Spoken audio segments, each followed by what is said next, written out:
आप सभी का आज के इस वीडियो में। और लास्ट वाले टॉपिक से आगे आज हम लोग जानेंगे। कल हमने बोहर मॉडल देखा था, उसकी परिकल्पनाएं पढ़ी थी।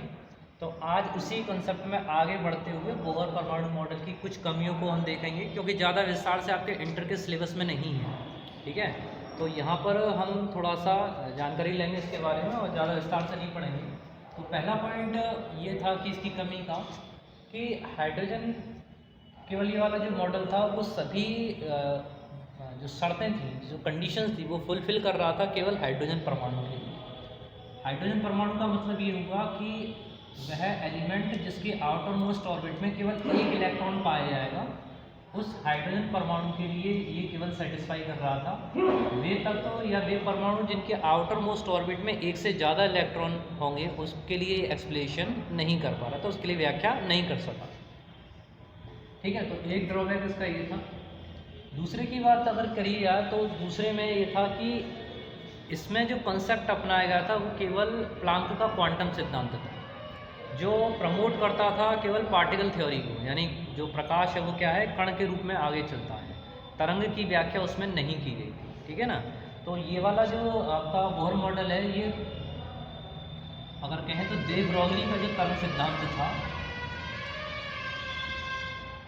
ब्रोगली का जो वेव कॉन्सेप्ट था कि तरंग और कण, ठीक है, डुअल नेचर ऑफ लाइट, तरंग और कण, डुअल प्रकृति को भी ये फुलफिल नहीं कर रहा था। उसके भी अपोजिट था कि जैसे दे ब्रोगली ने कहा था कि प्रकाश जो है वो तरंग और कण दोनों के रूप में चलता है। इसका मतलब ये है कि प्रत्येक जो m द्रव्यमान का कण है उसके साथ एक तरंग संबंधित रहती है, एक वेव एसोसिएटेड रहती है। अगर उसमें संवेग आपका p होगा तो p इक्वल्स टू उससे जो जनरेट आपकी तरंग दैर्घ्य होगी उसको हम लिखेंगे लैम्डा इक्वल्स टू h/p, और p की जगह आप mb भी लिख सकते हैं।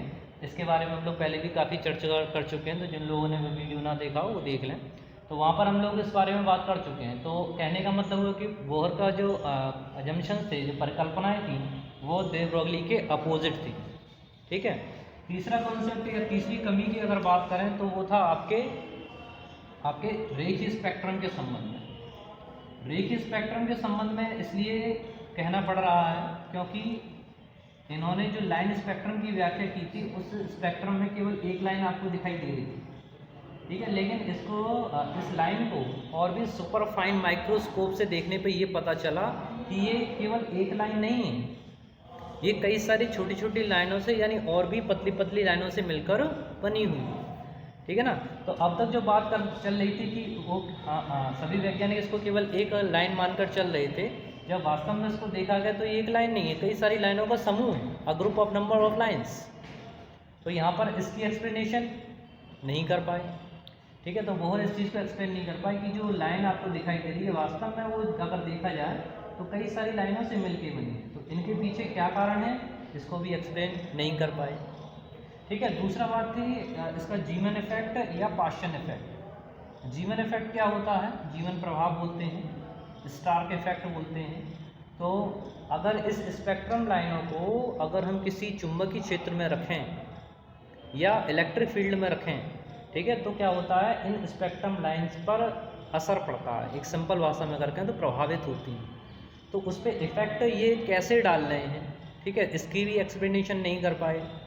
जीवन इफेक्ट का कहा जाए तो मैग्नेटिक इफेक्ट देखा जाता है, चुंबकीय प्रभाव। मतलब क्या हुआ कि अगर किसी स्पेक्ट्रम को हम हाईली मैग्नेटिक फील्ड में रखेंगे, अगर हाईली चुंबकीय क्षेत्र या प्रबल चुंबकीय क्षेत्र में रखा जाए, तो ये लाइनें क्या होती हैं, डिस्टर्ब होती हैं, ये लाइनें इफेक्ट दिखाती हैं। तो ऐसा क्यों हो रहा है, स्प्लिट हो रही है।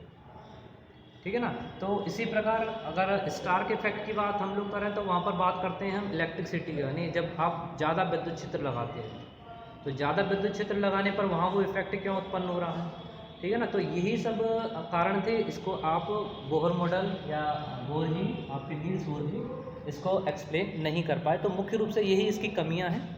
ठीक है, अगर हाँ ठीक है, तो नेक्स्ट वाली वीडियो में मैं इसकी कमियों को आपको लिख के बता दूंगा कि कौन कौन से ड्रॉबैक्स थे। वैसे बस यहीं तक है आपके सिलेबस में, 12th क्लास का अगर सिलेबस देखा जाए तो यहाँ तक कमियाँ हैं। और इसके बाद जस्ट हम लोग स्टार्ट करेंगे स्पेक्ट्रम के बारे में। ठीक है, तो स्पेक्ट्रम के बारे में जस्ट इसके बाद शुरू करेंगे, और हो सका तो मैं इसको लिख के आपके लिए वीडियो बना दूँ। ठीक है, धन्यवाद, थैंक यू।